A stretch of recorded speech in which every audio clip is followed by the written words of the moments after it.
where we find our beauty. When we know we're worthy, that's when we attract. Welcome everyone to today's Love Camp.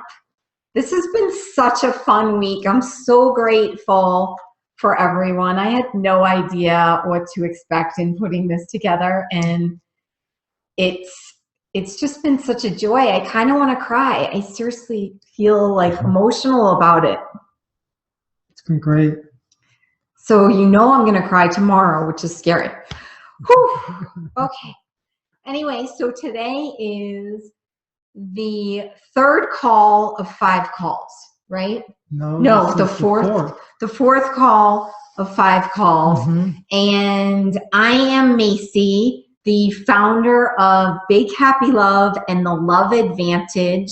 And I am a love coach. So I work with single women who want to get into a meaningful relationship and struggle to get there. And I have designed some really innovative programs that have a lot of diversity, kind of like what you've experienced with Love Camp, but in a real in-depth way that support women to create love and heal from the stuff that has kept them. Like we talked about love repellents yesterday. I mean, that's a huge thing, and it takes time to kind of weed those out of our being. Mm-hmm. So that's what I do. And I'm Larry, and I'm a chiropractor, and I'm a wellness coach, and I'm co-director of the Love Camp, and husband in residence. Yes. Did we mention we're married? I don't know if we did. We ever did. Yeah. We're married. Yeah. So our role here at camp is to guide you through, give you some teachings, but also help you have an experience. So we'll have at the end of the call, we'll do a little experiential exercise that's related to the teachings today, Mm-hmm. so that you can integrate it into your being a little bit more. It's kind of a nice sort of belief shifting exercise. Mm-hmm. So Today's around. is pretty cool. I really like it. Mm-hmm. This topic means a lot to me, and I'll share with you more about that why, but it's really, really, really one of my favorite ones that we're doing during Love Camp. So I'm super jazzed about it. Right on. So what's the story? Well, you know, as I was doing this, I came across some really interesting data. Mm-hmm. And I think data can be really helpful to kind of ground us a little bit, because, you know, we can let our fears take us away, sweep us away to a place that's not supportive of our vision. Mm-hmm. And so I find data to be really helpful in bringing us back. So, you know, in terms of relationship stuff, you know, we met online. So we met online dating, and I feel like what we've created in our relationship has been so uplifting and healthy, and my life is way better in partnership because I'm with a partner that can support me. So I'm really grateful for that. And I mean, not only is life easier, I mean, there are a lot of things, like it's actually cheaper to be in this relationship. Mm-hmm. My career has improved. I've been able to do more of what I want. Obviously, I'm sharing this. I used to be in a cubicle for a long time and just kind of coaching on the side and teaching yoga on the side, and it wasn't really fulfilling. But that was kind of where I was.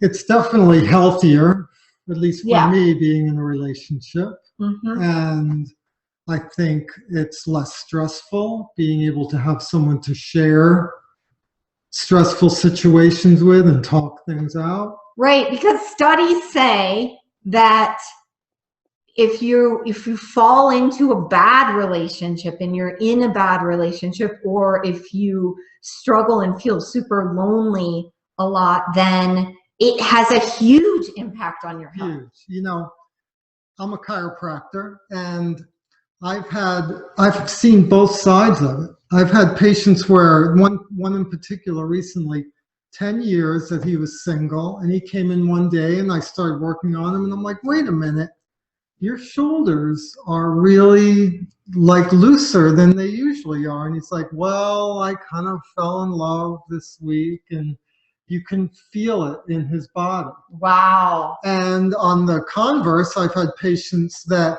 have had chronic headaches, neck pain, back pain, and it all just disappears when they got out of a bad relationship. So obvious, real effects to both good and bad relationships. So, I mean, the reason why I think this is so important is because you're coming to this class learning more about how you can attract your special person. Well, these teachings are important. It's important to have that support and the commitment, the accountability along that path so that you don't fall into a relationship that, you know, like I've said before, is mediocre or bargain brand, which essentially leads to repercussions on your health. So it's really about putting intention there. Right. I mean, the stuff that I've read, you know, depression, heart disease, it really is a huge addiction thing. Drinking, yeah, because eating. So it matters. It really matters. And I just want to encourage you to make this a priority. If it's something you want in your life, to just not leave it to default. And that's kind of what we're going to be talking about more of today. But I want to, let's just dive into, let's do our all camp circle. So we have a lot of people here. Welcome everyone. And we've started out each Love Camp night with a circle. And this is just an opportunity for us to virtually connect, because we are, I mean, although we're coming through this computer, we are humans connecting together. And so I just encourage you to just literally do this gesture, reaching your hand out and doing a gesture like you're holding someone else's hand, and connect in with your body. Close your eyes and just take a couple breaths here, connecting with your sisters in this circle, allowing yourself with each breath to relax into your body, to release any tension of the day, giving yourself the gift of this class, of this moment, bringing your presence to it, and setting your intention that you will receive exactly what you need. And then perhaps that you will be able to open up to a new perspective that supports you on your path to big, happy love. And so it is. Thank you, thank you, thank you. All right. So, you want to read a manifesto? Yeah, so one of the Big Happy Love manifesto is a list of success principles that are included in your Love Camp manual. And each night we've been reading a couple or just one. And tonight we're going to read one. And we're going to read the 6th manifesto. And we'll read it together. I encourage you to read it out loud in your space. And even if you're just reading as a whisper, that counts. Just you want to be able to hear yourself say it, okay? Joy is my guiding force for making decisions that serve my soul. So really using our body and our being to know what is right for us, and coming back to yourself in each moment. Nice. So our topic today is modern dating tools. It's making friends with modern dating tools, nice. which is a huge deal, because often what I see are people who are struggling with it or hate it or just have so much resistance to it or have had a bad experience, and there's just pain and there's a huge stigma around it. So I want to tell you directly and honestly that what we're talking about today is more of a spiritual relationship with this idea. Nice. Because I am not here to spend the night going through a bunch of tools, telling you which one you should use or how you do it or write your profile. I mean, all of those are super important things. And that's the kind of work that I do with people privately well, I have a new VIP program where we actually go through and we have a whole process and we do pictures and the profile, and we really like dial that in to make sure that it's really aligned with your authentic truth. But tonight, no, that really essentially doesn't matter to me. What matters to me more is that you have some comfort and opportunities and tools that can support you in your dating life. Because love is one of the most sacred things on this planet. Like having relationship, in studies over and over again, people say that the most important thing, the most cherished thing is to create relationship and to have love in their life. So actually, I would love to share this study because it's a Harvard study. Yeah, Harvard, fancy, and smarty pants. It's a over 35-year follow-up study. And, well, you talk about it. Well, and the study was to find out the secrets to a fulfilling life. That was it. So they've been monitoring these people for over 30 years on this topic. And what they found is incredible.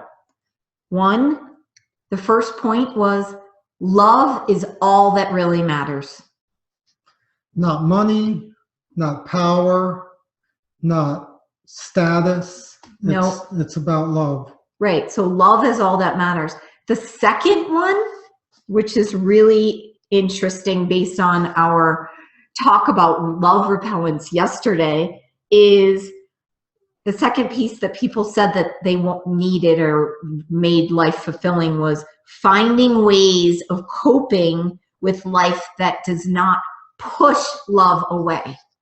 So finding ways of managing our love repellents. Amazing. Yeah. And then the third one was about connection.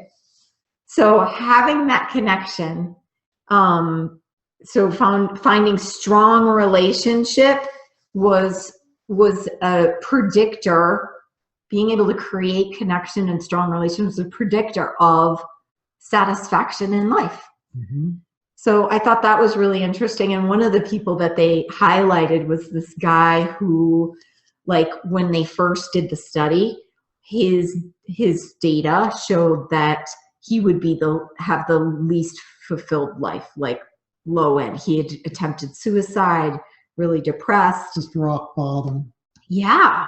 But then when they checked him later on, he was actually one of the happiest. And the reason was because somewhere in there, he made finding love and creating love in his life a priority. It's really cool. Yeah. So, okay, insert study. So like I said, we're not going to be talking about how you use them or any of that goober, but what we really want to know is really, what I hear a lot as kind of a comeback to online dating is, oh, I just want to meet my person organically. Naturally. I just want to do it naturally. I don't want to do any of that. Right. Okay, people, this drives me so bananas because what the heck does that mean? Meeting someone natural? Like, we're in year 2016 now. And when I look up the definition of natural, it means something that occurs spontaneously without planting. So basically it's saying, you know, just throw it to default, leave it to fate.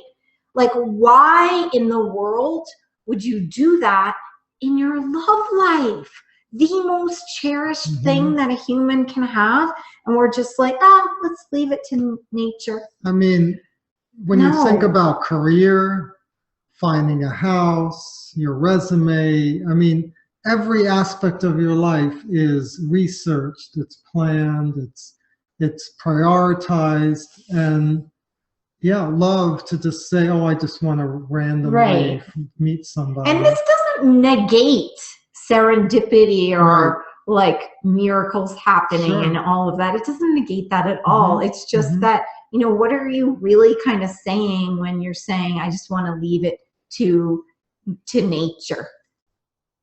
Why? Because, okay, so someone said because online dating is the worst. Okay. So that's a really good segue. Yeah. Because that is, you know, that is a perspective we have on it. And, you know,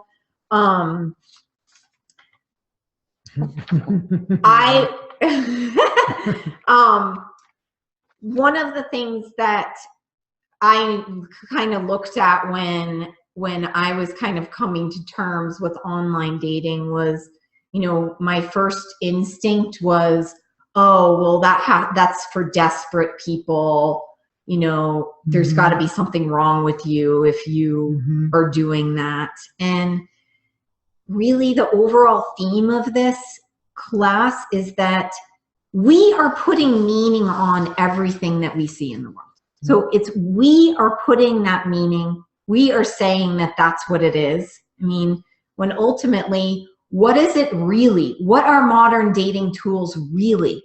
I mean, they are computers. They are databases. They are algorithms. I mean, they're really just,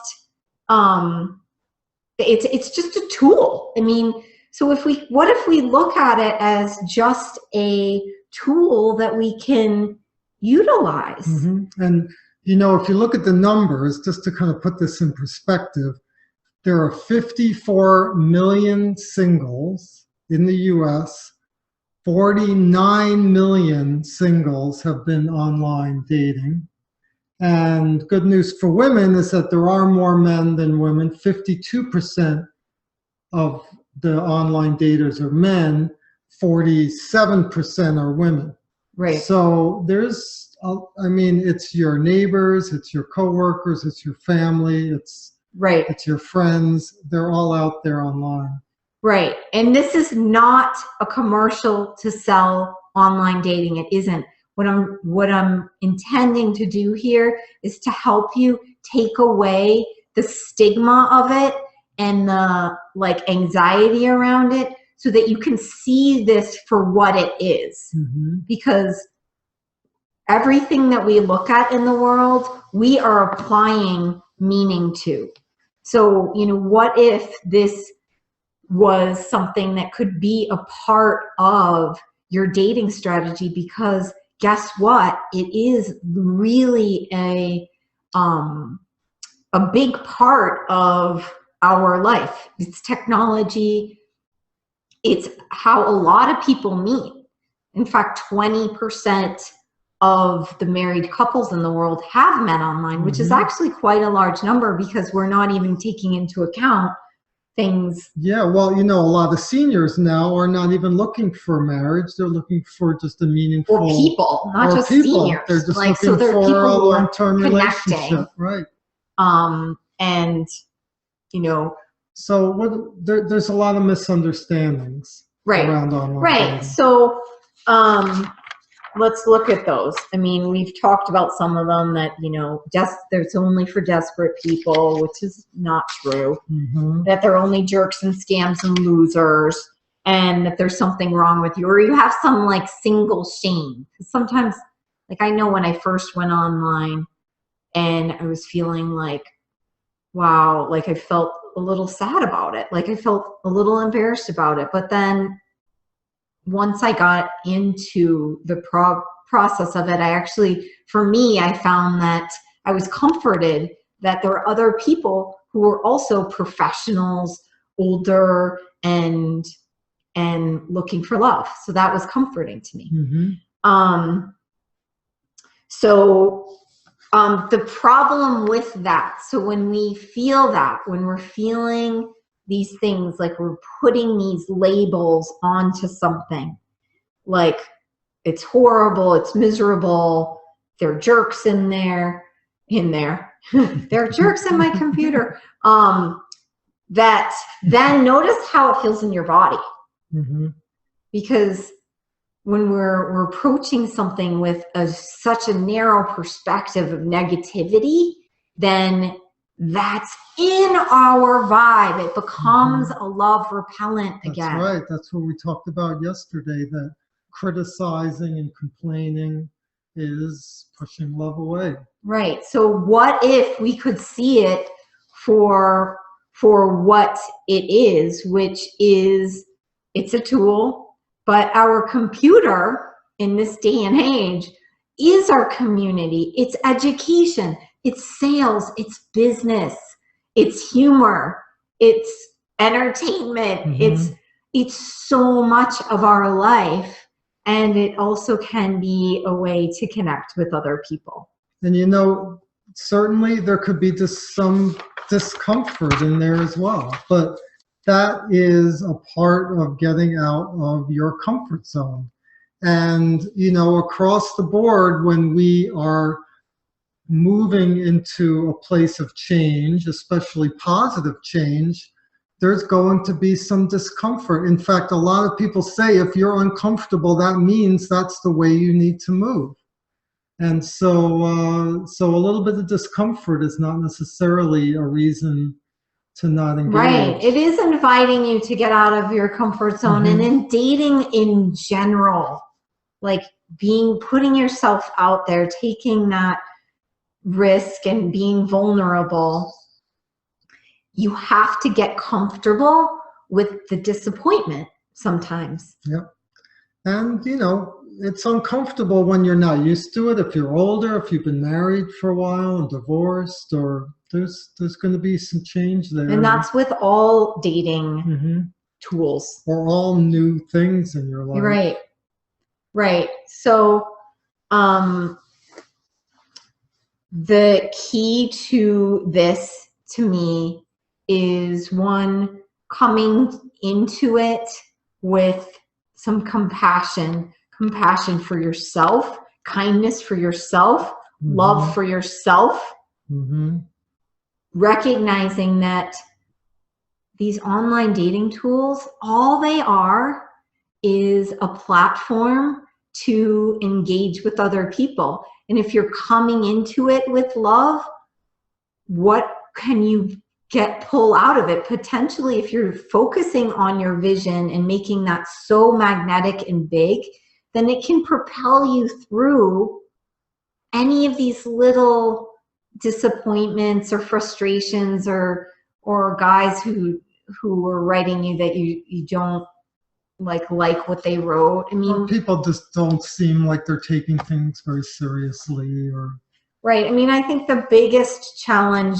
with online dating is that we forget that we're dealing with people, and we start getting into this like disconnected place where we're not like leading with kindness and treating people the way that we would want to be treated, because there are some kind of factors that you can't really necessarily tell what a person's like. Someone could be kind of a crappy writer, and that's just who they are, and it's hard to engage a little bit. So we just have to be able to just keep it light and allow yourself to lead with love, and just notice, be immaculate with your vibration around it. Because the other thing I see a lot is people are like, oh yeah, I'm online, but but they're not really engaging. They're kind of doing it like this peripheral, like, yeah, I'm online. It's not working. It's just not working. And so it's how we are showing up for things too. Yeah, it's about intention. You know, energy goes where you direct it to go. And so if you have a commitment to finding love, you're gonna have a different attitude towards it. So I hope that's helpful, because truly I am really here to invite in just a new perspective on these tools.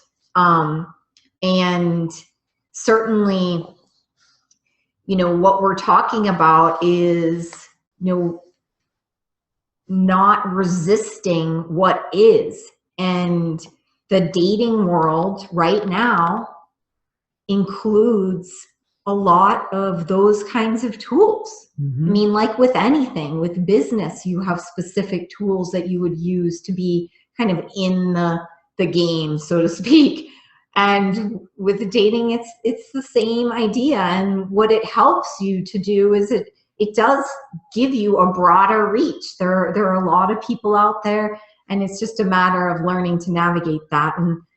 And if you haven't received my free gift, Find Your Great Guy, you can get that on my website, www.bighappylove.com. You can sign up for it. And there are a lot of tips in there specifically around online dating tools. So on how you do it and how you work with it. Because it's a little different, but we're not going to go into that right now. But the theme here is that, you know, there are innovative tools and practices, and that's what we're here to share with you tonight. And I am really, I'll just kind of plant this, because we're going to talk about this more tomorrow, but like over this week, we've really looked at a lot of different pieces. We've looked at like really setting that new beginning. There's a question. We'll look at that question. Setting a new beginning for yourself, so you're starting fresh and not responding from your history. Getting support that you need, and being accountable and committed to your values and your vision in a big way. And then last night was, you know, working with, what was our healing? I'm blacking out. The healing was proven technologies, like using proven technologies to work with the stuff, because we don't need to try to talk ourselves out of all this stuff. It's really like, how can we use these ancient teachings and technologies to support us? And with all of that together, I've been putting together a special program for everyone, and I'm going to tell you about that tomorrow. But it is really about, how do you create the container that has all of those things in it, so that you can transcend the blocks and the beliefs that make dating feel so hard. It doesn't have to be hard. Like, it can be really fun. I actually really enjoyed dating after I did this work, and then I met Larry. So, and you were doing your own work. I was doing a lot of meditation and a lot of visualization, and I also discovered I had some preconceived ideas around, I only want to date someone in Boulder. I don't want to drive, you know, to Denver or whatever. But I expanded that out a little bit, and as soon as I did that, I saw your profile and I saw your amazing vintage camper, and that really sold me. Right. And what was really cool was that your vibe throughout the whole thing really matched you. And I think when you're coming in with skepticism and fear, and you're using the tools as a way like you have to, or like I hate this, then that comes right through. Yep. And it's not going to support you. And if you're not clear on your vision, that comes through. And if you're not committed to the process, that comes through. And if you have a lot of love repellence going on, then that's going to come through too. So it's really worth, you know, clearing that before you even do it. So if you feel like you've had a bad experience, I am suspecting that there are a lot of these things that are keeping you from being able to enjoy it. So we have a special practice we're doing today. And this is actually something that is designed to help us kind of really recognize how much meaning we put on things in our life, and that we are doing that. So we are putting fear in us. We are feeling that. We are putting the like skepticism in us. We're deciding those things. So we're going to start with this meditation. So I invite you to just get comfortable. It's really just a visualization. You'll be able to open your eyes. It's just, I invite you to get kind of calm and quiet and meditative as we walk through this. And I want you to look around your space right now and look at the things in your room and just pick one thing to focus on. And when you focus on that, just notice what happens in your mind. Say it's a mug or something. What is the meaning that you have related to that? Just notice what stories come up. You know, if it's with the mug example, it could be one mug could bring up certain stories, another mug could bring up different stories. Notice that. And then move to another item in your space and just look at it. What meaning do you have around that? What meaning have you put on that thing?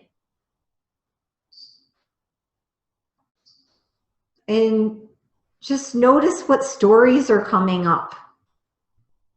You know, you may not have much emotion around it, but you have some meaning.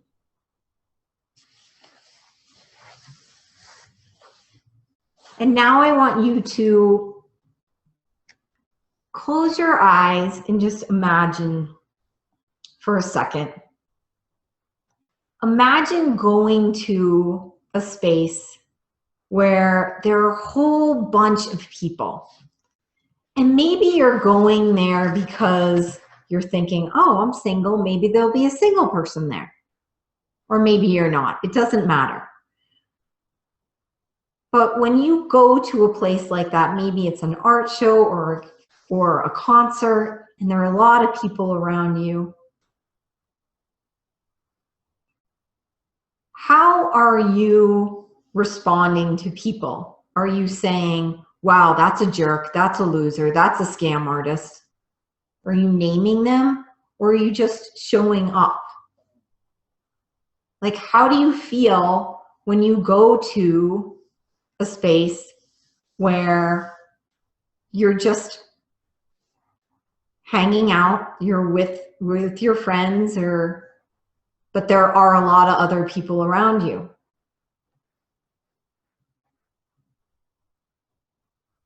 Now, I invited you to tune into this because I just am curious to see what that's like in reference to how you approach online dating.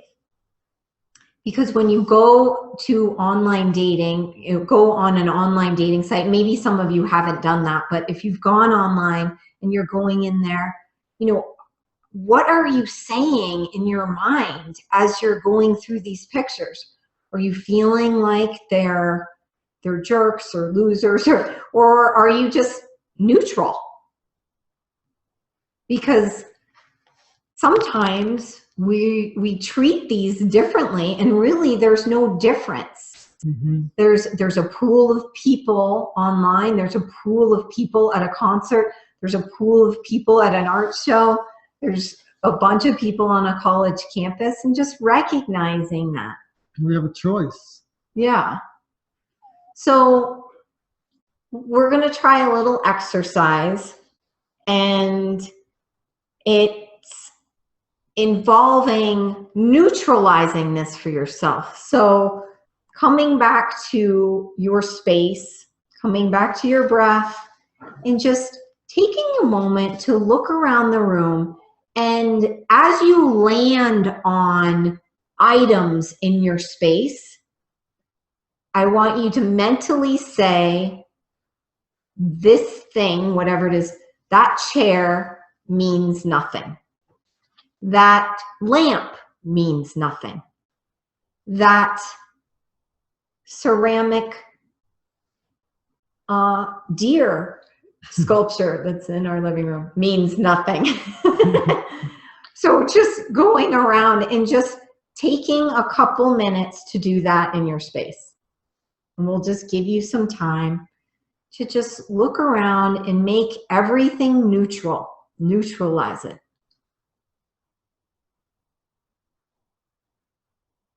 Noticing the things, and if stories come up, just say, means nothing.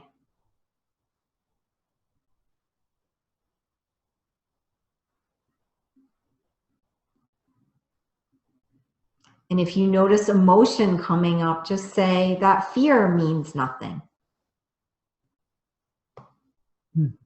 That frustration means nothing.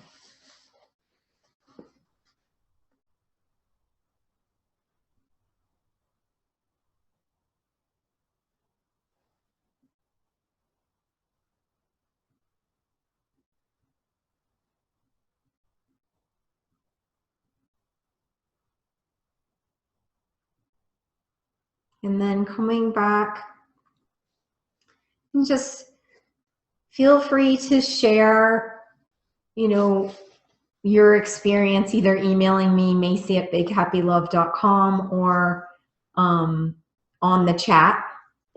We'll look at those later, but I'm just, you know, summarizing that this is an opportunity for you to create a new perspective around online dating, and it's up to you. You're the only one that can do that.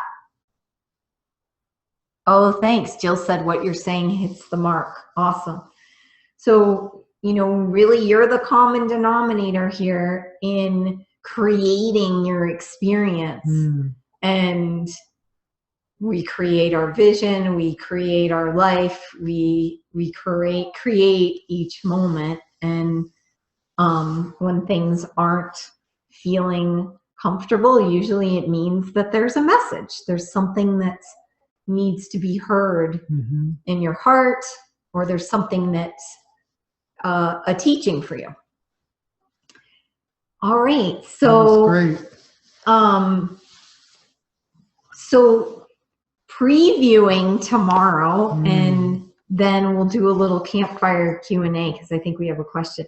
Previewing tomorrow. Tomorrow is our last class, and I'm really kind of sad about that. But it's a great class, and this is really, I think, one of my favorites. Yeah, tomorrow is going to be really good. And, you know, like I said, I mean, we've been doing a lot of things. We're kind of scraping the surface on a lot of huge topics. I mean, we crammed a lot in, but we will let you know how you can continue this work moving forward, because I definitely don't want to leave you hanging, and I'm super excited about the stuff that I've created to share with you moving forward. And so we'll do that, look at that a little bit tomorrow.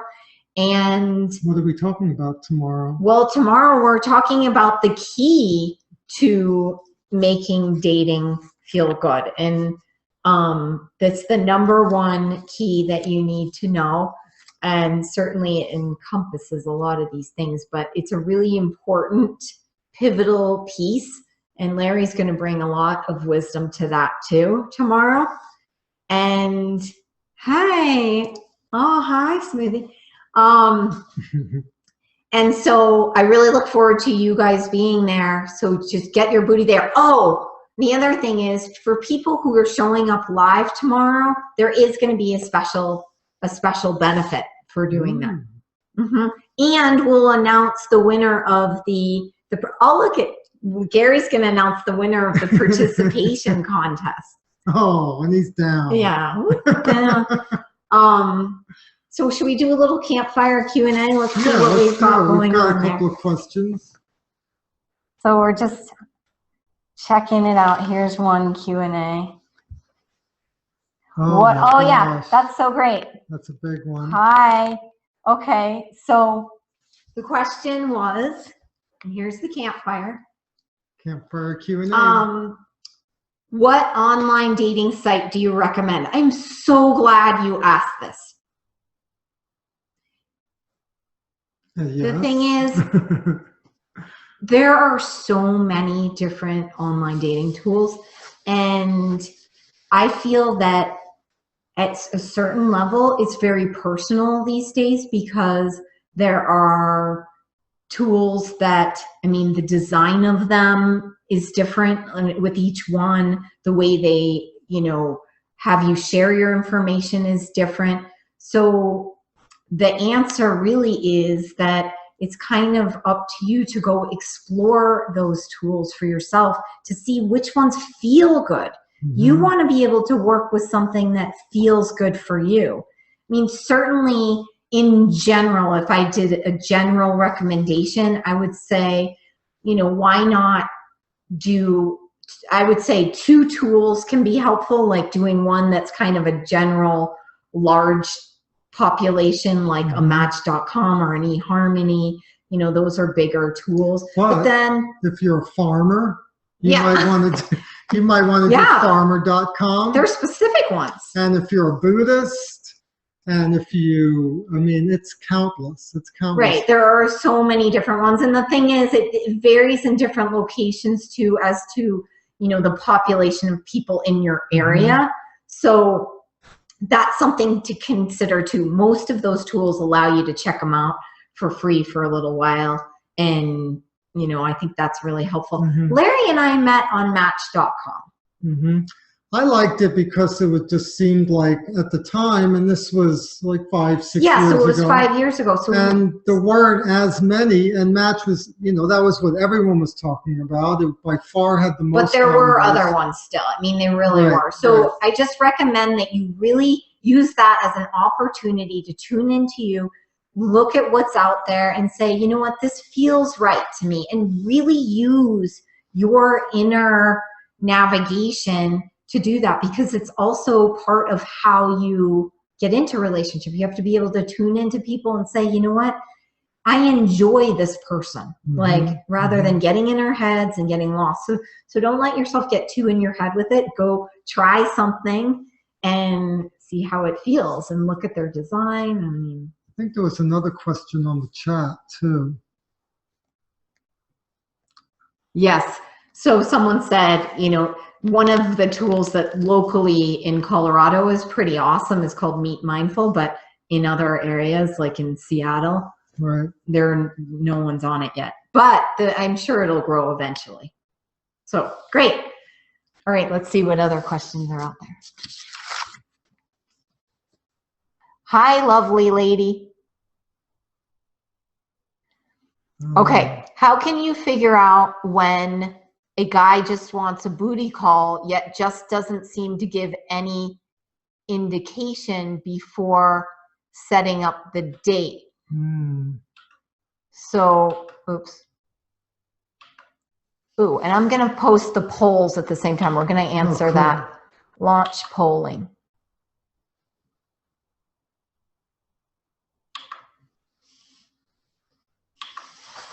How do you know a guy wants a booty call before going on a date? Right. So, you know what?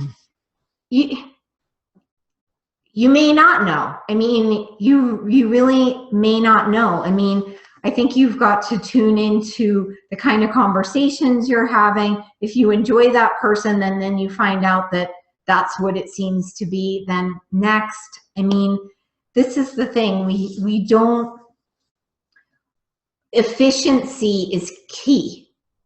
Mm-hmm. You know, if a guy is asking you really meaningful questions and really seems to care about the answers, he's asking about you instead of, no, let's just get together.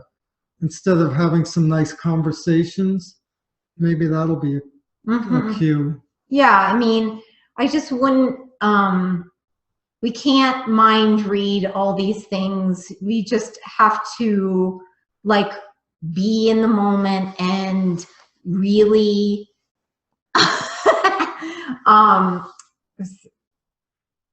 yeah.